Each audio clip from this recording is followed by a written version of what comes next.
Olá, hoje o tema do vídeo é Destruindo Dogmas Escatológicos, ou respostas ao curso de escatologia de Dom Estevão Tavares Bittencourt. Vamos lá? Quando estudei no Seminário de Teologia São José, em Niterói, de 2004 a 2007, aprendi várias matérias, mas a que me chamou mais atenção foi sobre a escatologia, pois sempre fui apaixonado por questões sobre o fim último dos seres humanos, como céu, inferno, purgatório, juízo particular, juízo final, salvação, condenação, etc. Nesse seminário estudei a apostila do curso de novíssimos, Escatologia, do saudoso Dom Estevão Tavares Bittencourt, o mais famoso teólogo católico do Brasil. E por já ter estudado tanto sobre esse assunto, é que me deparei com várias contradições com a palavra de Deus e com a razão, nos módulos 15 ao 17 desse curso, que tratam especificamente sobre o inferno, nas páginas 69 a 80. E sendo assim, vamos estudá-los. Na abertura do módulo 15 diz que o inferno não é senão a última consequência da recusa livre e espontânea do bem infinito. Curso de escatologia, no início da página 69. Resposta: essa recusa livre e espontânea do bem infinito é a principal condição para a teologia vigente defender o dogma escatológico da permanência eterna do ser humano no inferno. Mas, como já expliquei no vídeo Natureza Aberta, que publiquei no YouTube, um grande teólogo chamado Henri de Lubac denunciou que, até o final da Idade Média, todos os seres humanos, sem exceção, possuíam uma natureza aberta, que significa um profundo desejo humano que somente pode ser totalmente saciado em Deus, e que essa natureza aberta foi vergonhosamente substituída no final da Idade Média pela natureza fechada, que significa um desejo humano máximo pelas coisas mundanas, para assim poder rejeitar o Senhor Deus. Mas essa substituição pela natureza fechada é uma absurda e vergonhosa heresia pelagiana, onde possuiríamos um livre-arbítrio ilimitado, ao ponto até de rejeitarmos Deus, que é exatamente essa recusa livre e espontânea da abertura deste estudo. Essa denúncia gravíssima de Henri de Lubac pode ser encontrada no livro Os Grandes Teólogos do Século XX, volume 1, de Batista Mondin, Paulinas, nas páginas 189 a 214. Na lição número 2, no meio da página 71, diz que a palavra apocatástasis, restauração, ocorre em Atos 3:21, mas em sentido diverso do que lhe atribuíram os originistas. A restauração de todas as coisas, em Atos 3:21, significa, como se deduz do contexto, a realização definitiva de tudo o que Deus disse pela boca dos santos profetas. Resposta: é dito isso em sentido diverso, pois atribuíram que Orígenes de Alexandria defendia até mesmo a restauração do diabo, mas é só raciocinar um pouquinho mais e reconhecer que, se Orígenes defendesse tal absurdo, nenhum dos padres da igreja dos 5 primeiros séculos se inspirariam nele, como os santos Gregório de Nissa, Ambrósio de Milão, Jerônimo, Agostinho de Hipona, etc. E também não haveriam tantos teólogos de renome nos dias de hoje elogiando a sua genialidade em estudos bíblicos. Até já fiz um vídeo intitulado Orígenes de Alexandria no YouTube, onde revela uma vasta lista de grandes teólogos elogiando a genialidade bíblica de Orígenes. Nesse mesmo parágrafo desse curso, diz que as ideias de Orígenes foram combatidas satisfatoriamente pelo Papa Vigílio no Concílio de 553, mas no meu vídeo do YouTube, intitulado Os Bastidores do Concílio de 553, revelo as circunstâncias vergonhosas embasadas numa vastíssima bibliografia em que o Papa Vigílio foi extremamente humilhado até assinar essas condenações desse concílio de 553 e favorecendo bastante a heresia do monofisismo. No módulo 16, no final do parágrafo 3, diz que mal podemos avaliar quanto essa situação é tormentosa, porque neste mundo nunca tomamos plena consciência da profundeza da nossa alma.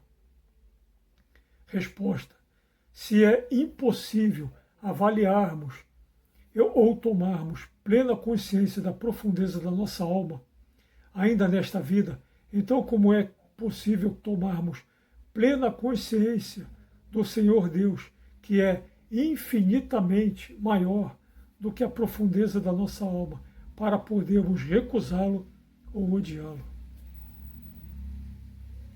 Eis aí mais uma demonstração clara do uso da vergonhosa doutrina da natureza fechada e a heresia do pelagianismo, conforme já estudamos, para justificar esse absurdo.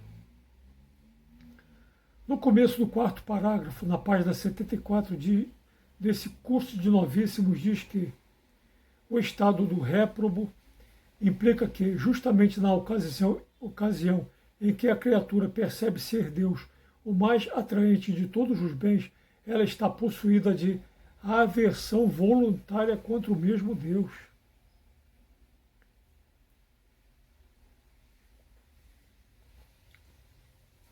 Resposta: adoraria que alguém fosse capaz de me explicar como é possível uma pessoa adorar alguma coisa e ao mesmo tempo possuir uma aversão, uma forte aversão por essa mesma coisa.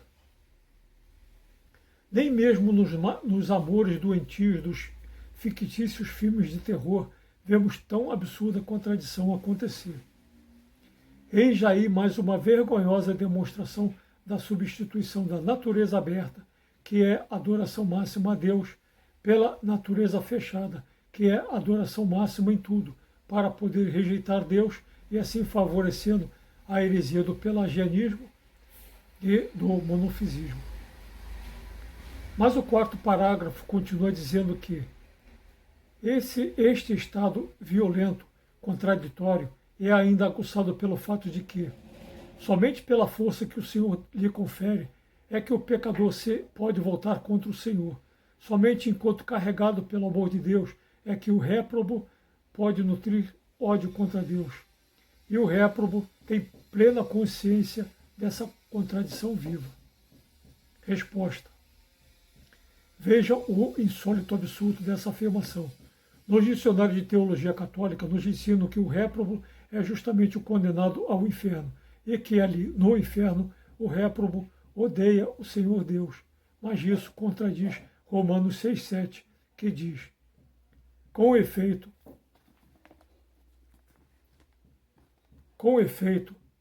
quem morreu ficou livre do pecado.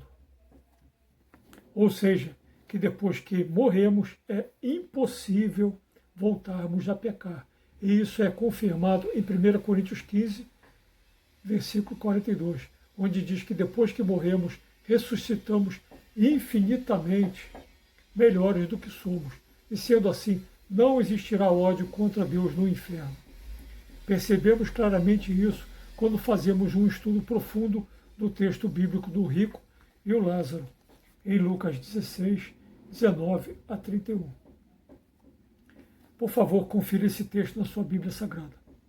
Se o réprobo está carregado pelo amor de Deus, então já está salvo e jamais nutrirá ódio contra Deus. É impossível, meus amigos, quem quer que seja, estar carregado pelo amor de Deus e ao mesmo tempo nutrir ódio contra Deus.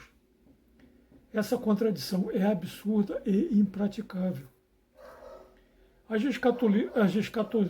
escatologias vigentes nos ensinam que o condenado no inferno manifesta um ódio desmedido contra Deus, mas não existe nenhum texto bíblico justificando tal absurdo. O texto do rico e o Lázaro é um texto muito especial, pois é um texto bíblico que mais descreve os suplícios de um ser humano no inferno. E, além do mais, é uma revelação do próprio Senhor Jesus Cristo, nosso Senhor Deus e Salvador. E esse texto bíblico nada nos revela desse ódio desmedido. Muito ao contrário, o condenado tem um diálogo bastante educado com o pai Abraão, que simboliza o próprio Deus.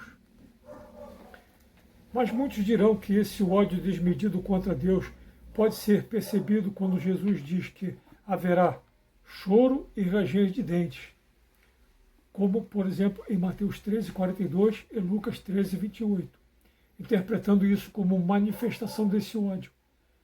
Mas vamos conhecer o seu verdadeiro significado. Mesmo a dor da separação é dita em termos físicos: choro e ranger de dentes. Mateus 13:42 e 50, 22:13, 24:51 e Lucas 13:28, conforme está no excelente Dicionário Crítico de Teologia, de Jean-Yves Lacoste, Paulinas e Loyola, na página 898.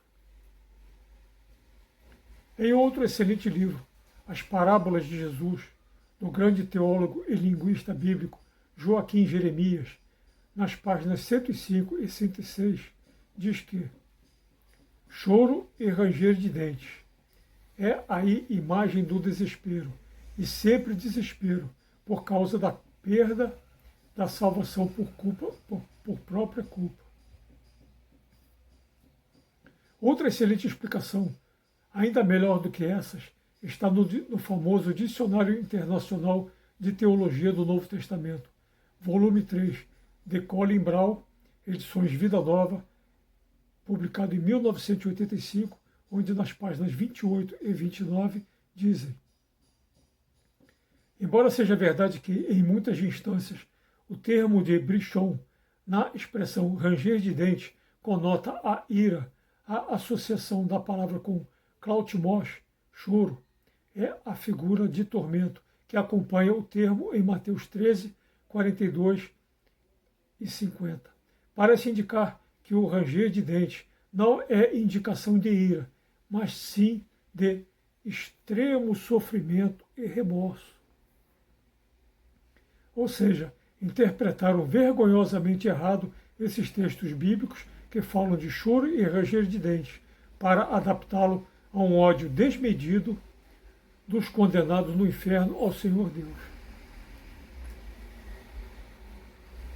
No parágrafo número 5 diz que cada qual dos réprobos quisera mesmo que todos os anjos e todos os homens fossem igualmente condenados.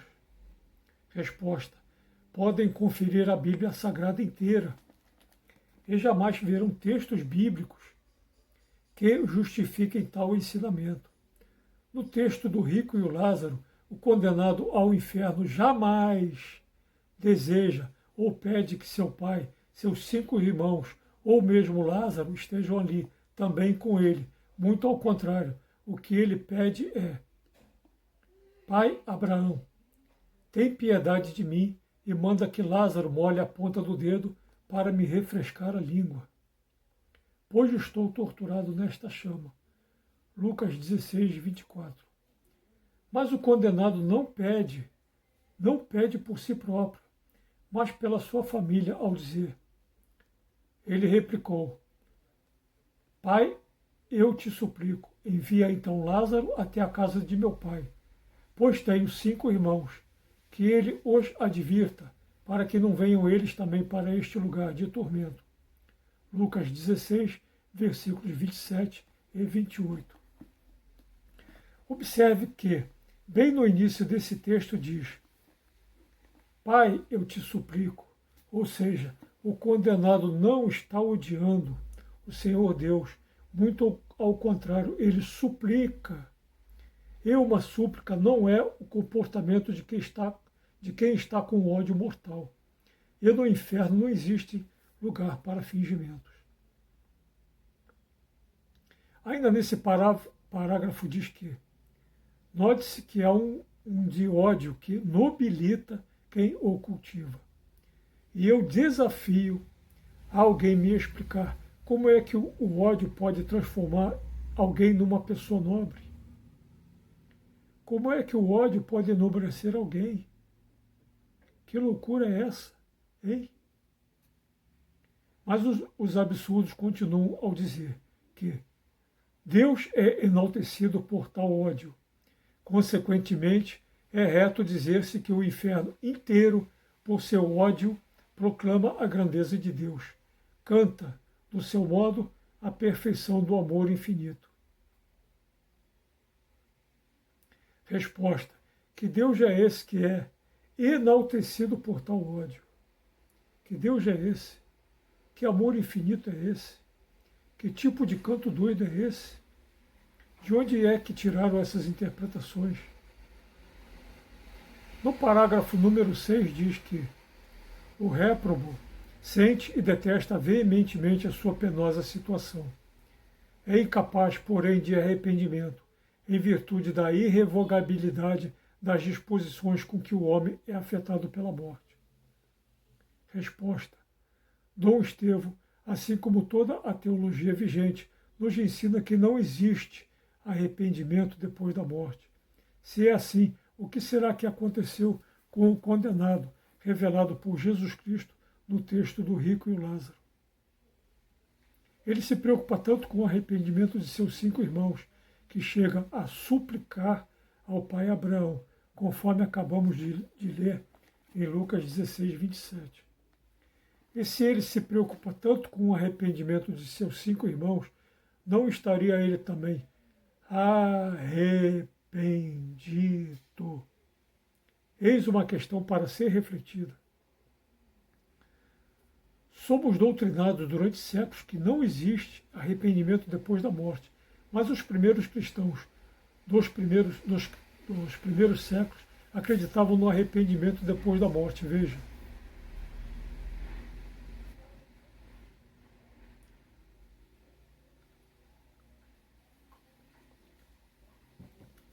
O Apocalipse de Pedro chegou a pertencer ao cânon de Moratório, o mais antigo cânon do Novo Testamento, datando do ano 180 da nossa era, e nele revela um diálogo entre os seres humanos atormentados e o anjo do inferno, onde diz: E todos os que estão em tormento dirão a uma só voz: Tem piedade de nós. E a isso responde o anjo do inferno: Agora vos arrependais, quando já não é tempo para o arrependimento, e nada de vida permanece, conforme está no Apocalipse de Pedro, capítulos 7 a 13. O Pastor de Hermas, escrito no ano 150 da nossa era, e que pertence ao Códex Sinaíticos e a muitos outros códices importantes dos séculos 4 e 5, conforme está no livro Padres Apostólicos, da coleção patrística, editora Paulus, nas páginas 161 a 172. Pois bem, no Pastor de Hermas, na visão 1.8, diz que, depois de mortos, as almas deles se arrependerão. Mas muitos dirão que esses testemunhos são de escritos apócrifos e que por isso não possuem validade teológica. Mas não seja por isso.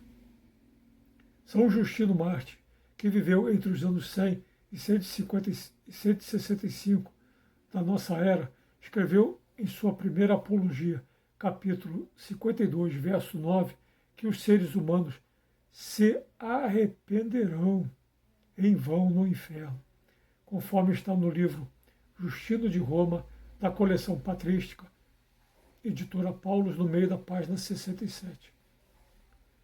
Dom Estevão diz que não existe arrependimento depois da morte nessa edição de seu curso, mas ele mesmo se contradiz. Na página 58 desse mesmo curso de escatologia, ao dizer: ou se não o consegue nesta peregrinação por motivo de covardia, tibieza ou outro qualquer, compreende-se logicamente que deverá chegar a essa pureza na vida póstuma, antes de entrar na visão face a face de Deus. Então a criatura se arrependerá. Se arrependerá.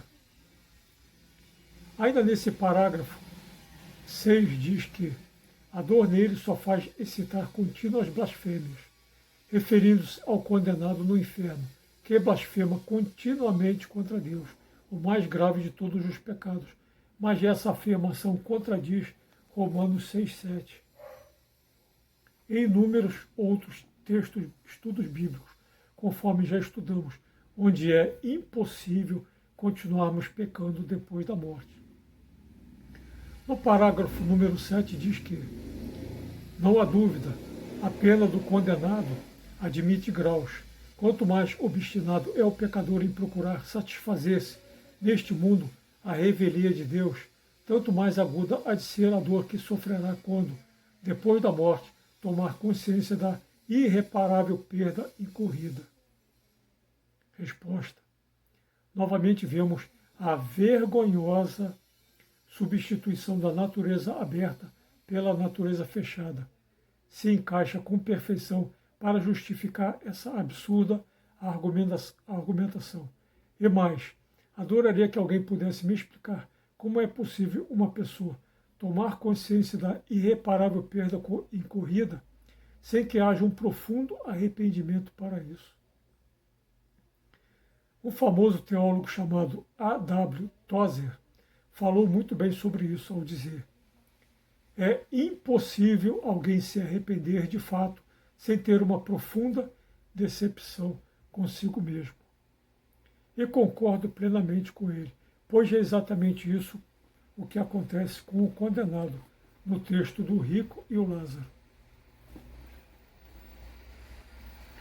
Na lição número 2, parágrafo 1, diz que é certo, porém, que não se trata do fogo comum terrestre, pois este consome e devora as criaturas que atinge. Os teólogos o explicam do seguinte modo: em toda culpa grave, o homem, de certa maneira, diviniza alguma criatura, que pode ser seu corpo ou bens externos.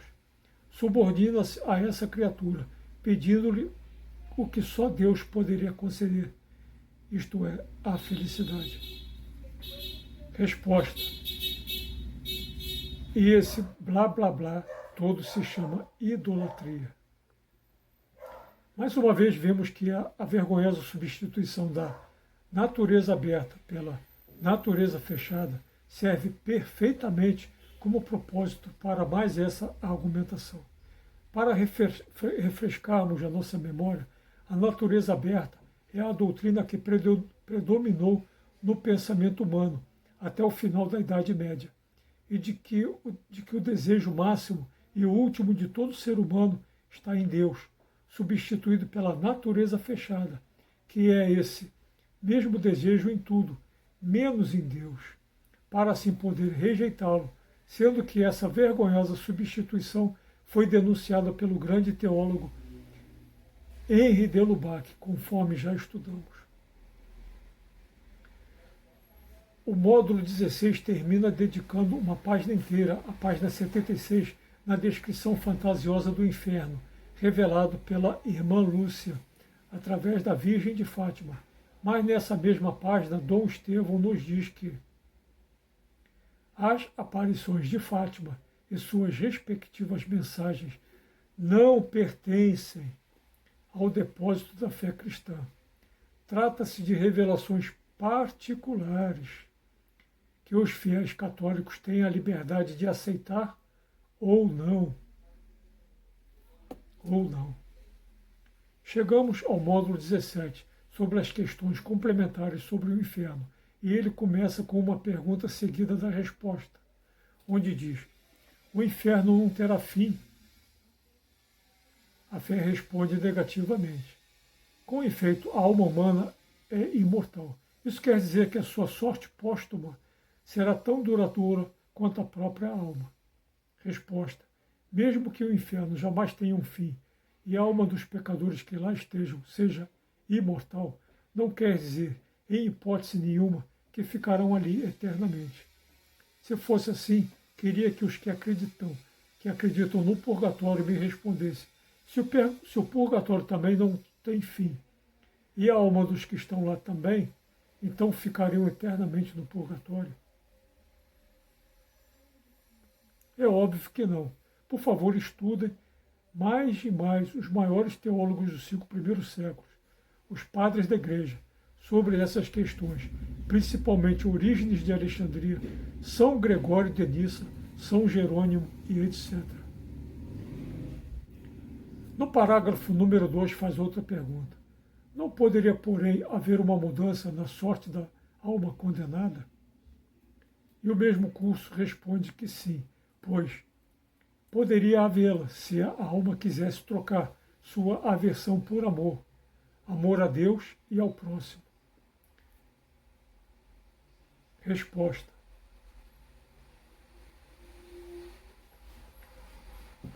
Ao estudarmos o texto do rico e o Lázaro inteiro, em Lucas 16, 19 a 31, não se vê nenhuma forma de aversão da parte do condenado contra Deus, ou mesmo ao pai Abraão, que parece o simbolizar.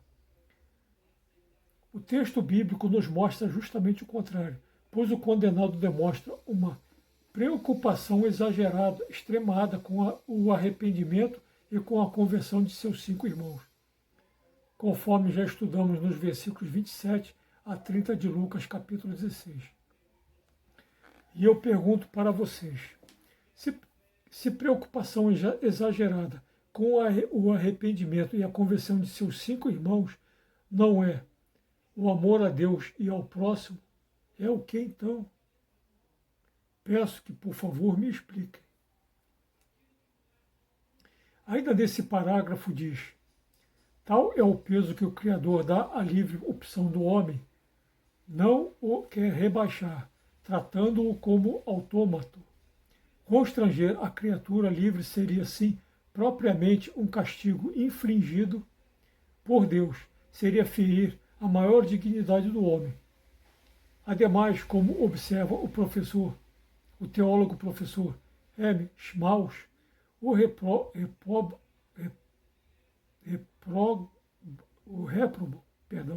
não poderia suportar um colóquio com amor, que ele odeia. Resposta. Vamos começar pelo final dessa afirmação. Será que esse tal professor não leu o texto bíblico do rico Lázaro? Pois o condenado realiza um diálogo muito educado com o pai Abraão. Quanto a toda essa afirmação desse parágrafo, eu adoraria ser rebaixado, ser tratado como autômato, como marionete, ser constrangido, ser castigado, ter a minha maior dignidade ferida, para ser salvo por Deus, Aleluia. Dizer que Deus quer nos salvar é o mesmo que sermos constrangidos ou tratados como marionete, é um absurdo. É o mesmo que afirmar que a salvação de Deus não é boa. Quando Jesus Cristo salvou a humanidade, toda a humanidade, não pediu o consentimento de ninguém e nem fez isso porque merecíamos. Aleluia. Louvado seja Deus. O famoso C.S. Lewis nos revela na página 166 do seu livro Cristianismo Puro e Simples que é impossível o ser humano se tornar marionete de Deus. É o diabo quem sempre procura fazer dos seres humanos suas marionetes, tornando-os maus. São Justino Mártir nos revela isso em sua primeira apologia ao dizer: o propósito dos demônios é de reduzir os homens a seus servos e assistentes. No parágrafo número 3 diz: sem dúvida, Deus poderia pôr termo à desgraça do condenado, recorrendo ao aniquilamento. Todavia, isso seria menos condizente com a sabedoria divina. E note-se, essa existência imortal, ainda que vivida num estado de desgraça, não deixa de ser um bem. Continua a representar um valor no conjunto das criaturas. Não é um absurdo que deva ser aniquilado. Resposta.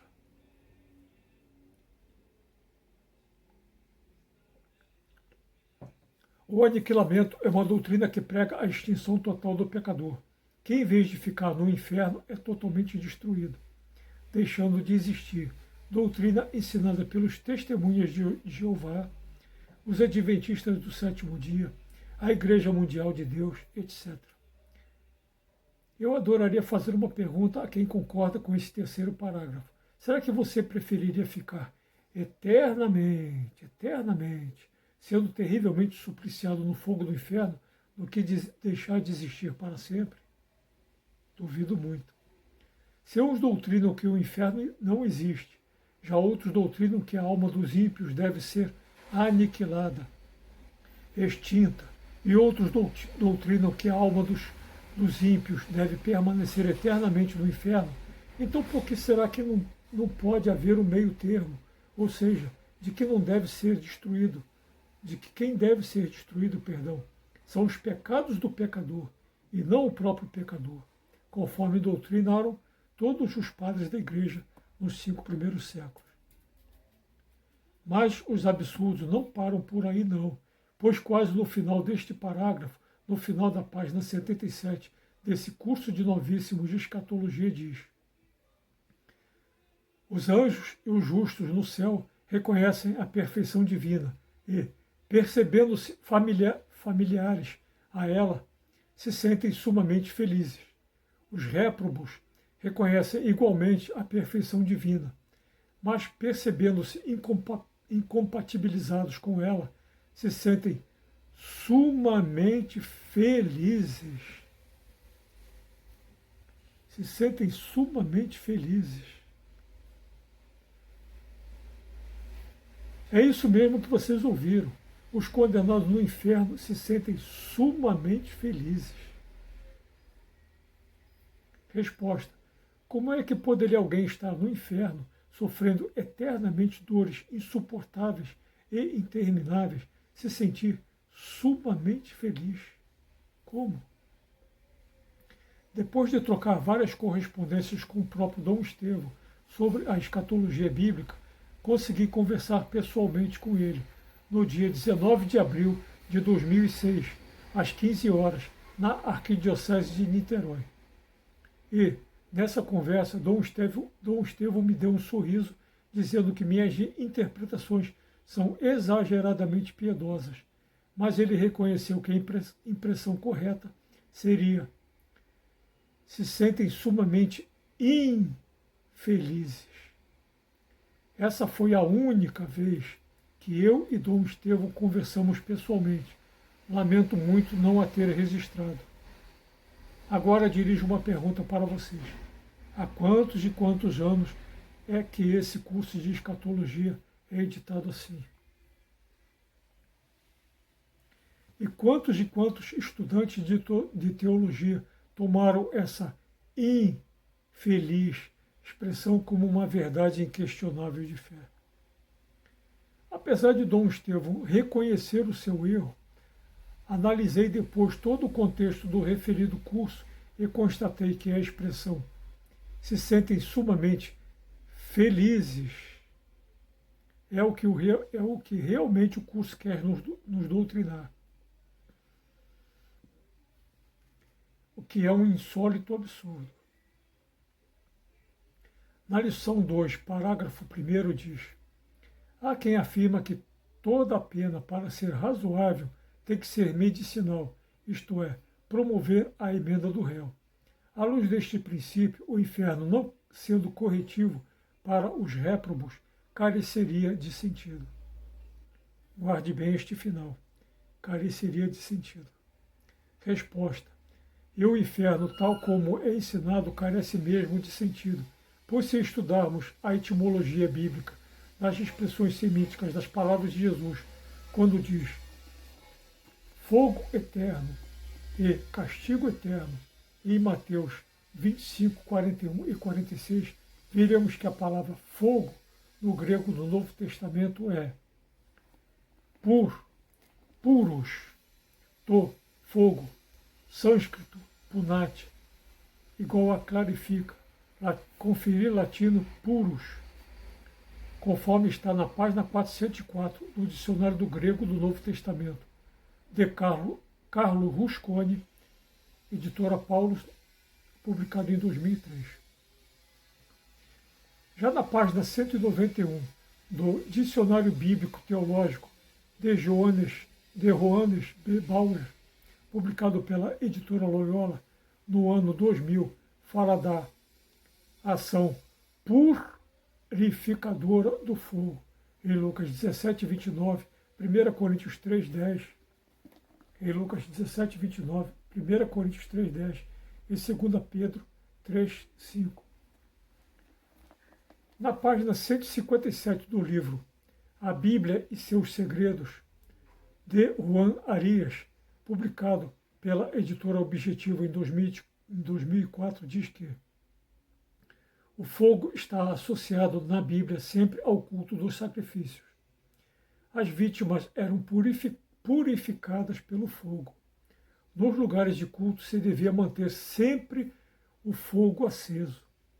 Não obstante, ainda então, entre os profetas, o fogo manteve seu aspecto positivo e purificador. Mas muitos poderão dizer que esse fogo purificador, descrito por todos esses teólogos, se trata do fogo comum terrestre, conforme já vimos na lição 2, parágrafo 1, e que por isso não tem valor teológico para esse nosso estudo. Então, se é assim, meus amigos, por favor me respondam. Por que será que Jesus Cristo nos diz em Lucas 12, 49, eu vim trazer fogo à terra, e como desejaria que já estivesse aceso. E na explicação da Bíblia de Jerusalém, para esse texto diz: o fogo que purificará e abrasará os corações e que deve ser aceso na cruz.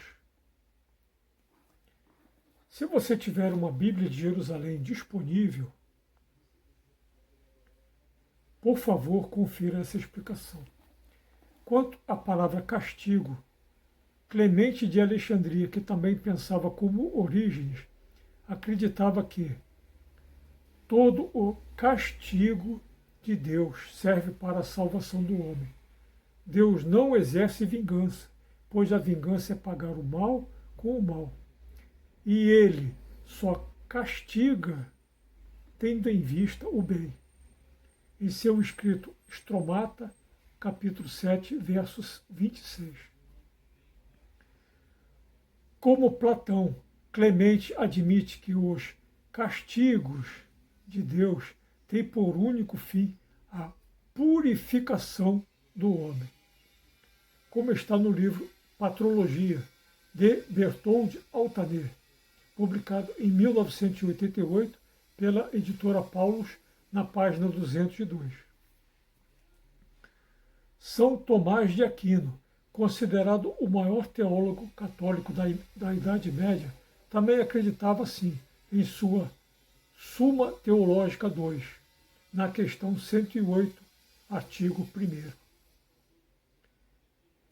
E quem não tiver à sua disposição os escritos dos grandes teólogos, confira em qualquer dicionário escolar e veja que a palavra castigo tem o mesmíssimo significado que repreensão, admoestação, disciplina, correção, emenda, ensino, etc. Sendo assim, então vamos raciocinar, por favor. Se a etimologia bíblica da palavra fogo é purificação e de castigo é correção, então não será para sempre, pois em algum momento se tornará puro e correto, pois não existem purificações para sempre e nem correções para sempre, porque se a purificação não tiver fim, jamais será purificação, e o mesmo se pode dizer da palavra correção. A palavra etéreo ou eterno derivam do radical éter, que na concepção dos povos antigos significa o mundo do além. E essa palavra éter, unida ao sufixo no, formam a palavra eterno, significando tudo o que pertence ao mundo do além, como as etimologias das palavras fogo e castigo, que Jesus Cristo nos revela em Mateus 25, 41 e 46. Você não tem como separar a etimologia de uma palavra do seu significado. Aliás, e não tem como separar a etimologia de uma palavra do seu significado. Outros exemplos é a palavra aéreo. A palavra aéreo, que não é o próprio ar, mas é tudo que está no ar, ou tudo que pode voar. Como etéreo, que é tudo que está no éter, que está no mundo do além, como a palavra pater, que significa pai, e unida ao sufixo no, ficará paterno, paterno, que é tudo que pertence ao pai, etc. Poderia usar ainda muitos outros exemplos, como materno, fraterno, moderno e até a própria palavra inferno. Se o espaço neste vídeo é insuficiente para tantas explicações, tenho um vídeo no YouTube intitulado O que Jesus quis dizer com castigo eterno, de Mateus 25, 46, onde uso vários textos bíblicos para explicar melhor tudo isso.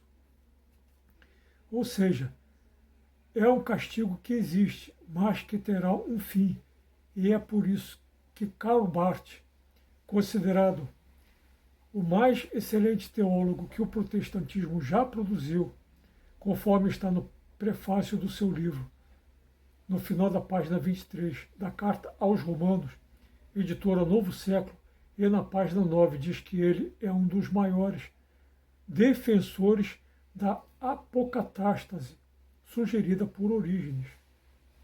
Nos revela várias vezes que Deus nos leva até ao inferno, para então nos conduzir para fora dele. Deus nos leva para dentro do inferno, para então nos conduzir para fora dele, conforme está duas vezes na página 106, conforme está duas vezes na página 606, e também no final da página 59, no início da página 147 e no meio da página 452, do seu livro Carta aos Romanos. E se estudarmos todo o contexto do seu livro, veremos que ele não estava sendo simbólico ou metafórico. O inferno, ensinado nos 5 primeiros séculos, era medicinal, promovia a emenda do réu e era corretivo, como está nas etimologias bíblicas de Mateus 5, 22 a 26 e 18, 22 a 35, onde Jesus Cristo nos revela que devemos pagar até ficarmos livres do inferno, onde o Senhor diz: e dali não sairás até pagares o último centavo. E Jesus não estava se referindo a dinheiro.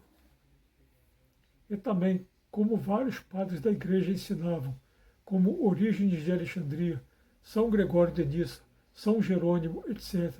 Mas desde o concílio de 553, deixou de ser medicinal, promover a emenda do réu e ser corretivo, passando a ser um suplício sem fim.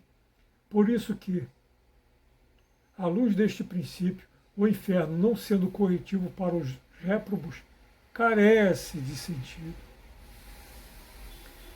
Na lição 2, parágrafo número 3, diz que o conceito de vida definitiva implica que a pena seja para os malvados o que o prêmio é para os bons. Ora, como a glória dos justos não é suscetível de aumento, assim a dor dos réprobos não é capaz de qualquer mitigação. Em caso contrário, a sentença de Deus não poderia ser dita irreformável, a vida definitiva não seria definitiva. Resposta. Mas esse conceito no início dessa afirmação não é bíblico, pois é um absurdo querer comparar o reino de Deus com o inferno, pois o reino de Deus é o plano máximo de Deus que quer a nossa salvação. E a perfeição ali é tanta que quem estiver ali não desejará sair jamais. Quanto ao inferno, é justamente o contrário do reino de Deus. O sofrimento é tal que quem estiver ali desejará sair o mais rápido possível. Lembre-se que o condenado no inferno manifesta uma sede tão intensa,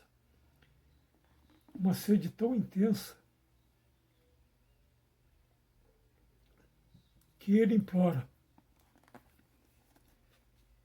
Pai Abraão, tem piedade de mim, e manda que Lázaro molhe a ponta do dedo para me refrescar a língua, pois estou torturado nesta chama. Lucas 16, 24. A teologia nos ensina que até mesmo os nossos entes queridos, os nossos entes mais queridos, poderão ir para o inferno. E o saudoso Padre Léo, no final da página 35 do seu livro Cura dos Traumas da Morte, editora Canção Nova, inspirado pelo Espírito Santo de Deus, nos faz uma pergunta no mínimo constrangedora. Ele pergunta: como você pode estar feliz no céu, sabendo que sua filha está indo para o inferno? Como você pode estar feliz no céu, sabendo que sua filha está indo para o inferno? Na lição número 2, parágrafo 4, diz que nos últimos tempos, alguns teólogos perguntam se de fato existem réprobos. Não negam a possibilidade de haver inferno, mas julgam que não se realizará. O inferno seria mera hipótese, pois na verdade todos os homens se salvariam. Curso de Novíssimos, Escatologia, no final da página 78.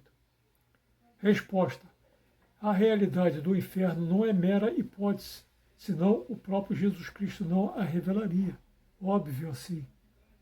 Jesus Cristo também nos revela que muitos seres humanos maus irão para o inferno, mas nunca, jamais, em lugar nenhum, disse que ficariam ali eternamente.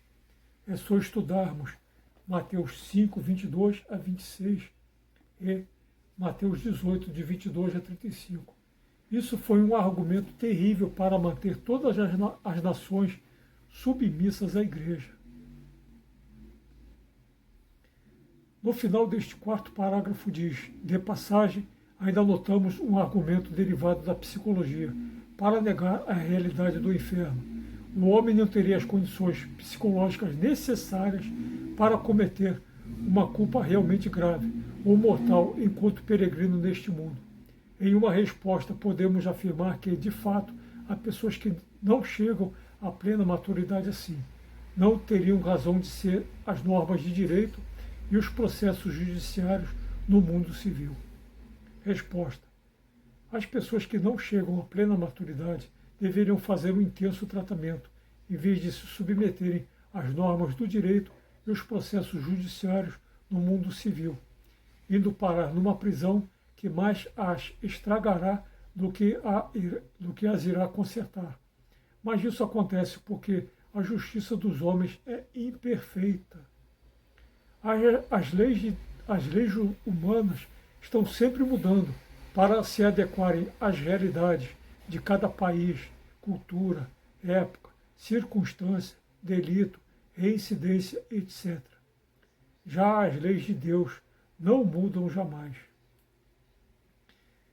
Se esse é o argumento da psicologia, então ela está corretíssima em questionar que pecados seriam esses, tão graves assim, que um ser humano pudesse cometê-los, se é que poderia os cometer, para merecer ficar eternamente no inferno. Esse curso sobre o